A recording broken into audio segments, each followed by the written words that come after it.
നിങ്ങളുടെ ബിസിനസ് എങ്ങനെയാണ് മാർക്കറ്റ് ചെയ്യുന്നത്? ഇ കൊമേഴ്സിൽ ഒരു രീതിയിലും ഒഴിവാക്കാൻ പറ്റാത്ത ഒരു സബ്ജക്റ്റാണ് മാർക്കറ്റിംഗ്. ഓൺലൈൻ ആണെങ്കിലും ഓഫ്ലൈൻ ആണെങ്കിലും ഒരു ബിസിനസ്സിൻ്റെ സക്സസിൻ്റെ ലോങ് ടേം സ്ട്രാറ്റജിയാണ് നല്ല മാർക്കറ്റിംഗ്. മാർക്കറ്റിങ്ങിൻ്റെ ഒരു പ്രോസസ്സ് നോക്കിയാൽ നിങ്ങൾ ആദ്യം മനസ്സിലാക്കുക, ഓഡിയൻസ് അല്ലെങ്കിൽ ജനങ്ങൾ ആദ്യം നിങ്ങളെ അറിയണം. അത് കഴിഞ്ഞ് അവർ നിങ്ങളെ ഇഷ്ടപ്പെടണം. അതിനുശേഷം നിങ്ങളിൽ ട്രസ്റ്റ് ഉണ്ടാവണം. ഇതിനെ the no like trust principle എന്നാണ് പറയുന്നത്. മറ്റൊരു രീതിയിൽ പറയുകയാണെങ്കിൽ ബയർ സൈക്കിൾ എന്ന് പറയാം.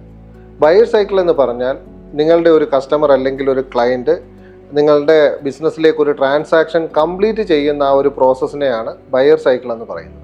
ആരാണ് ബയർ സൈക്കിൾ ഐഡൻറ്റിഫൈ ചെയ്യുന്നത്? ബയർ സൈക്കിൾ 1898 എൽമോ ലൂയിസ് എന്ന് പറയുന്ന ഒരു അമേരിക്കൻ അഡ്വർടൈസിങ് അഡ്വക്കേറ്റ് ഉണ്ടായിരുന്നു. അദ്ദേഹമാണ് ഈ ബയർ സൈക്കിൾ എന്ന് പറഞ്ഞൊരു കോൺസെപ്റ്റ് കൊണ്ടുവരുന്നത്. അദ്ദേഹം കൊണ്ടുവന്നൊരു ഐഡിയ ആണ് ഈ AIDA മോഡൽ. AIDA മോഡൽ എന്ന് പറഞ്ഞാൽ awareness, interest, desire and action. ഒന്ന് ആലോചിച്ച് നോക്കണം, എത്ര കാലം മുമ്പ്, ഈ ഡിജിറ്റലൊക്കെ വരുന്നതിന് മുമ്പ് തന്നെ ഒരു മാർക്കറ്റിങ്ങിന് ഒരു കൃത്യമായ പ്ലാൻ ഉണ്ടായിരുന്നു. ആ സമയം തൊട്ടേ അത് എക്സിക്യൂട്ട് ചെയ്തിരുന്നു എന്ന് നമ്മൾ മനസ്സിലാക്കുക. ഈ AIDA മോഡൽ പിന്നീട് ബയർ സൈക്കിൾ എന്നും സെയിൽസ് സൈക്കിൾ എന്നും സെയിൽസ് ഫണൽ എന്നും മാർക്കറ്റിംഗ് ഫണൽ എന്നും വ്യത്യസ്തമായ പേരുകളിൽ ഇന്ന് മാർക്കറ്റിൽ അറിയപ്പെടുന്നു. ഇതിനെ 5 സ്റ്റേജസ് ആയിട്ട് ഡിവൈഡ് ചെയ്തിട്ടുണ്ട്. ഈ 5 സ്റ്റേജസ് നമുക്ക് എക്സാമ്പിൾ വെച്ച് ഞാനൊന്ന് പറഞ്ഞു തരാൻ ശ്രമിക്കാം. ആദ്യത്തെ സ്റ്റേജാണ് അവയർനെസ് സ്റ്റേജ്. അവയർനെസ് സ്റ്റേജ് എന്ന് പറഞ്ഞാൽ ഒരു വ്യക്തി അല്ലെങ്കിൽ ഒരു കസ്റ്റമർ നമ്മളെ ബ്രാൻഡിനെ പറ്റി ആദ്യമായി അറിയുന്ന ആ ഒരു ഫേസിനെയാണ് അവയർനെസ് സ്റ്റേജ് എന്ന് പറയുന്നത്. ഇവിടെ നമ്മളൊരു ഉദാഹരണം നോക്കുകയാണെങ്കിൽ, എൻ്റെ ജോലി സ്ഥലത്ത് എൻ്റെ ഒരു സുഹൃത്ത് ഒരു നല്ല ഇയർ റിങ് ധരിച്ചിരിക്കുന്നു. ആ ഇയർ റിങ് എനിക്ക് കണ്ടപ്പോൾ ഇഷ്ടപ്പെട്ടു. ഞാൻ എൻ്റെ സുഹൃത്തിനോട് ചോദിച്ചു, ഇത് എവിടെ നിന്നാണ് വാങ്ങിയത്? ഈ എവിടെ നിന്നാണ് വാങ്ങിയതെന്ന് പറയുന്ന ആ ഒരു നിമിഷം ആണ് അവയർനെസ് സ്റ്റേജ് എന്ന് പറയുന്നത്. ഓൺലൈനിൽ ഇത് റെഗുലറായിട്ട് ചെയ്യേണ്ട ഒരു ആക്ടിവിറ്റിയാണ്. നമ്മൾ പൊതുവെ ബിസിനസ് ചെയ്യുന്ന സമയത്ത് അവയർനെസ് സ്റ്റേജിനെ പറ്റി നമ്മൾ ചിന്തിക്കത്ത് പോലുമില്ല. പ്രത്യേകിച്ച് ഈ ഓൺലൈൻ ബിസിനസ് ചെയ്യുന്ന അല്ലെങ്കിൽ ഇ കൊമേഴ്സ് ബിസിനസ് ചെയ്യുന്ന മെജോറിറ്റി ആൾക്കാരെ ഡയറക്റ്റ് ട്രാഫിക് എന്ന് പറഞ്ഞൊരു കാര്യമാണ് ചെയ്യുന്നത്. അതായത് കൂടുതൽ ആൾക്കാരെ കസ്റ്റമർ ആക്കാൻ വേണ്ടിയിട്ടുള്ള ശ്രമമാണ് പലപ്പോഴും നടത്താറ്. എന്നാൽ ഈ അവയർനെസ് സ്റ്റേജിന് വളരെ അധികം പ്രാധാന്യം ഓൺലൈൻ ബിസിനസ് ചെയ്യുമ്പോഴുണ്ട്. രണ്ടാമത്തെ സ്റ്റേജാണ് റിസർച്ച് സ്റ്റേജ്. ഈ റിസർച്ച് സ്റ്റേജിൽ പർട്ടിക്കുലർ പ്രൊഡക്റ്റിനെ പറ്റി നെറ്റിൽ സെർച്ച് ചെയ്യാൻ തുടങ്ങി. പല സോഷ്യൽ മീഡിയ അക്കൗണ്ടുകളിലും ഈ ഒരു പർട്ടിക്കുലർ പ്രൊഡക്റ്റിനെ പറ്റി നോക്കുന്നു. ആ നോക്കിയതിന് ശേഷം ഞാൻ അടുത്ത സ്റ്റേജായിട്ടുള്ള, ഇപ്പോൾ ഈ സ്റ്റേജിനെ നമുക്ക് റിസർച്ച് സ്റ്റേജ് എന്ന് പറയാം. നമ്മൾ നിരവധി സൈറ്റുകളിൽ കയറി ക്രോസ് ചെക്ക് ചെയ്യും. മൂന്നാമത്തെ സ്റ്റേജ് എന്ന് പറയുന്നതാണ് ഇവാലുവേഷൻ സ്റ്റേജ്. ഈ ഇവാലുവേഷൻ സ്റ്റേജിൽ ഞാൻ സിമിലറായിട്ടുള്ള മറ്റ് പ്രൊഡക്റ്റുകൾ അല്ലെങ്കിൽ സിമിലറായിട്ടുള്ള മറ്റ് സൈറ്റുകളിൽ കയറി റിലേറ്റഡ് ആയിട്ടുള്ള ബ്രാൻഡുകളെയും പ്രൊഡക്റ്റുകളെയും പറ്റി നോക്കുന്നു. അതിൻ്റെ പ്രൈസുകൾ നോക്കുന്നു, കമ്പാരിസൺ നടത്തുന്നു, വിശ്വസ്തത നോക്കുന്നു. ഇതെല്ലാം നോക്കി റിവ്യൂസും എല്ലാം നോക്കിയതിന് ശേഷം ഞാനൊരു തീരുമാനം എടുക്കുന്നു. എൻ്റെ സുഹൃത്ത് ഓൾറെഡി ഇത് ഒരു സൈറ്റിൽ നിന്നും പർച്ചേസ് ചെയ്തതാണ്. ആ സൈറ്റിൽ നിന്നും തന്നെ വാങ്ങാമെന്ന് ഞാൻ ഡിസൈഡ് ചെയ്യുന്നു. ഈ ഡിസൈഡ് ചെയ്യാൻ എടുക്കുന്ന ആ ഒരു സ്റ്റേജിനെയാണ് ഇവാലുവേഷൻ സ്റ്റേജ് എന്ന് പറയുന്നത്.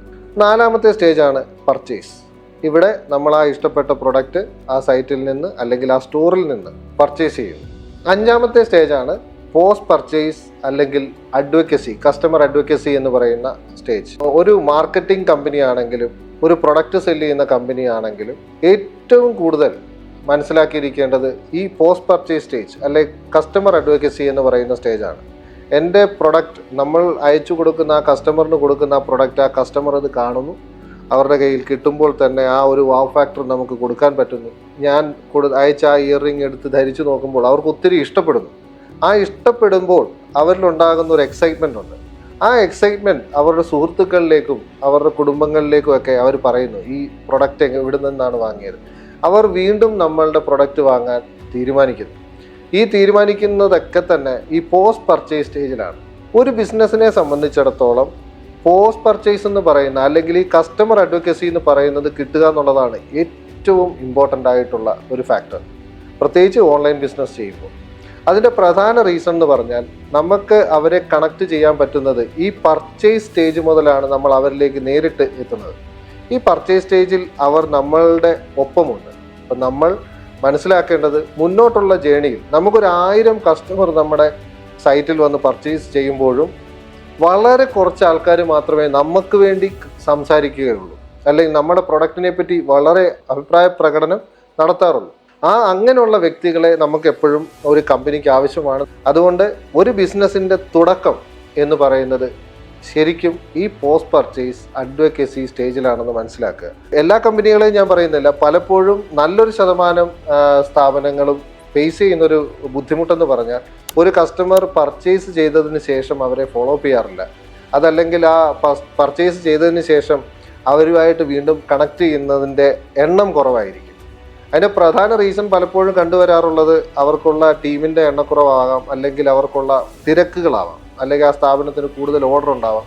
എപ്പോഴും അവർ പുതിയ സെയിൽസിന് വേണ്ടി പുഷ് ചെയ്തുകൊണ്ടിരിക്കും. അവരൊരിക്കലും ഈ കസ്റ്റമറിലേക്ക് കൂടുതൽ ഇമ്പോർട്ടൻസ് കൊടുക്കാനോ അതിനെ പുഷ് ചെയ്യാനോ ശ്രമിക്കാറില്ല. നിങ്ങളൊരു ബിസിനസ് സംരംഭം നടത്തുമ്പോൾ, നിങ്ങളൊരു ഡിജിറ്റൽ മാർക്കറ്റിംഗ് സ്റ്റുഡൻ്റ് ആണെങ്കിലും ഏജൻസി നടത്തുന്ന ഒരാളാണെങ്കിലും പുതിയതായിട്ട് ബിസിനസ് തുടങ്ങുന്ന ഒരാളാണെങ്കിലും ഈ ഒരു ബയർ സൈക്കിളിനെ പറ്റി കൃത്യമായി മനസ്സിലാക്കി ഓരോ സ്റ്റേജിനും വേണ്ടി കൃത്യമായിട്ടുള്ള പരസ്യങ്ങൾ മനസ്സിലാക്കി ചെയ്താൽ നിങ്ങൾക്ക് ലോങ് ടേം നിങ്ങളുടെ ബ്രാൻഡിനെ എന്നും ആൾക്കാർ അറിയും.